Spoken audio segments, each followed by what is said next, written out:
নমস্কার। আজ রবিবার। গতকাল মায়ের অপারেশন হয়েছে, আর আজকে রবিবার আমরা ভাবলাম যে স্বাস্থ্যসাথী কার্ডে ছুটি হবে না, অ্যাপ্রুভাল দেবে না। তো যাই হোক, 4টের সময় তো বললো যে অ্যাপ্রুভাল হয়ে গেছে স্বাস্থ্যসাথী কার্ডে। তার দিদি, জামাইবু, দিদির মেয়ে, দিদির মেয়ের আজকে জয়েন্ট পরীক্ষা ছিল ধর্মতলায়। তো ওরা পরীক্ষাটা দিয়ে ওখান থেকেই গিয়েছে।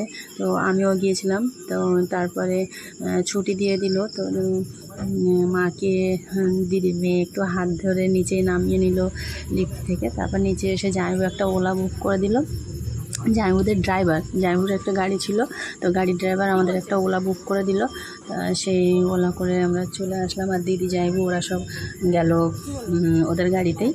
আর তার মধ্যে একটু নার্সের সাথে একটু কথা বলে ওরা মার কী করতে হবে, তারপরে ওষুধপত্র দিদি আর আমি দুজন মিলে কিনে নিয়ে আসলাম। নিয়ে এসে মাকে ওলা করে আমি আবার বাড়ি নিয়ে চলে